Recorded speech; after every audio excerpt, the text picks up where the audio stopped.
Assalamualaikum warahmatullahi wabarakatuh. Halo semua. Pada kesempatan kali ini Halo News akan memberikan informasi mengenai 5 masalah honorer yang belum tuntas jelang RUU ASN disahkan. Dan terakhir merupakan pekerjaan rumah yang berat. Dan bagaimana informasinya? Kita simak penjelasan berikut ini. Jelang pengesahan rancangan undang-undang tentang perubahan atas Undang-Undang Nomor 5 Tahun 2014 tentang aparatur sipil negara RUU ASN menjadi undang-undang, ternyata masih banyak masalah yang menyangkut dengan honorer. Sebelumnya, rapat kerja pengambilan keputusan tingkat 1 RUU ASN digelar di Komisi 2 DPR RI di Jakarta pada hari Selasa tanggal 26 September kemarin.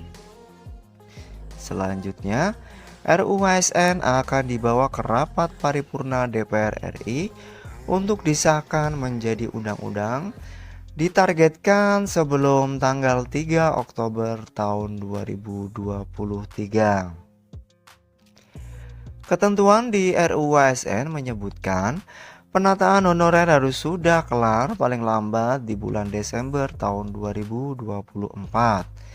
Artinya, seluruh pekerjaan rumah atau PR yang terkait dengan masalah honorer harus beres sebelum tenggat waktu tersebut. Dan inilah daftar 5 masalah honorer yang harus dituntaskan pemerintah. Yang pertama adalah audit data honorer. Hingga saat ini Kemenpan RB masih melakukan audit data honorer menggandeng Badan Pengawasan Keuangan dan Pembangunan atau BPKP. Menpan RB Azwar Anas dan Komisi 2 DPR sepakat audit data honorer yang jumlahnya mencapai 2,3 juta dilakukan menyeluruh, bukan secara acak. Hasil audit akan menjadi basis data penentuan siapa saja honorer yang akan diangkat menjadi P3K dan siapa saja yang dicoret karena masuk kategori honorer bodong. Yang kedua, ada honorer K2 berijazah SMA. Hingga saat ini masih banyak honorer K2 yang belum memenuhi persyaratan untuk diangkat menjadi ASN P3K karena berijazah SMA. Ketentuan Undang-Undang Guru dan Dosen menyaratkan seorang guru ASN minimal berijazah S1. Padahal honorer K2 masuk prioritas untuk dialihkan statusnya menjadi ASN. Honorer K2 yang ijazahnya belum S1 ini penting juga.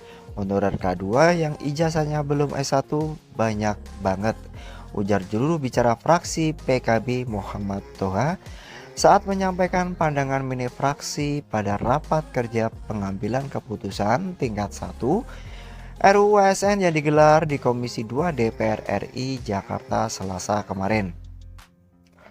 Menpan RB Azwar Anas beberapa waktu lalu juga menyampaikan akan berkoordinasi dengan Mendikbudristek Nadiem Makarim untuk mencari solusi atas masalah tersebut.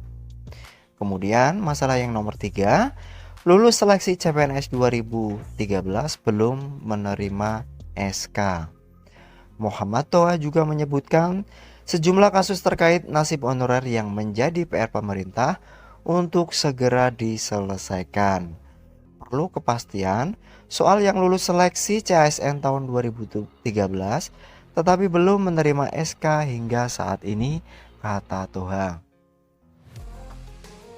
Dia mengingatkan masalah P3K yang hingga kini belum mendapatkan penempatan, honorer yang sudah P1 yang lulus passing grade imbuhnya.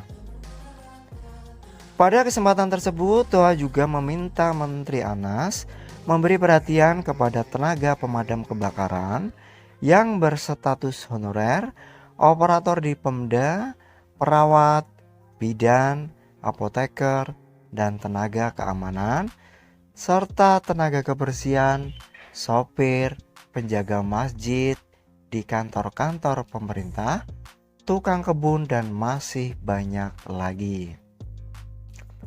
Toa meminta Menteri Anas mengakomodasi mereka dalam PP Manajemen ASN yang antara lain akan mengatur soal pengangkatan honorer menjadi P3K part-time. Kemudian yang nomor 4, masalah mengenai larangan instansi merekrut honorer. Pemerintah diminta tegas melarang sejumlah instansi merekrut honorer atau non-ASN atau sebutan lainnya. Pada rapat di Senayan, Selasa kemarin, fraksi Partai Demokrat meminta pemerintah gencar melakukan sosialisasi mengenai pelarangan merekrut honorer bagi seluruh instansi pemerintah. Aturan pelarangan harus tegas dan disertai sanksi bagi pelanggarnya. Harus disertai sanksi yang tegas kepada pejabat pembina kepegawaian atau kepala satuan kerja yang masih merekrut honorer setelah RUU ASN disahkan. Demikian juru bicara fraksi Partai Demokrat. Selanjutnya masalah yang kelima, menyiapkan PP turunan Undang-Undang ASN yang baru. PR besar pemerintah berikutnya yaitu menyiapkan PP Manajemen ASN sebagai aturan pelaksanaan Undang-Undang ASN hasil revisi. Rapat kerja pengambilan keputusan tingkat 1 digelar di Komisi 2 DPR RI Jakarta Selasa kemarin menyepakati ketentuan mengenai P3K paruh waktu diatur di PP Manajemen ASN. Hal teknis terkait pengangkatan honorer menjadi P3K akan diatur di PP Manajemen ASN. Pemerintah harus merumuskan honorer pada jenis jabatan apa saja yang akan diangkat menjadi P3K part-time dan siapa saja yang berhak berstatus P3K full-time. So, bagaimana sistem penggajian P3K part-time? Berapa gaji mereka? Dan memastikan sumber alokasi anggaran untuk gaji P3K part-time. Demikian informasi yang dapat kami sampaikan. Semoga bermanfaat bagi kita semua. Akhir kata, wassalamualaikum warahmatullahi wabarakatuh.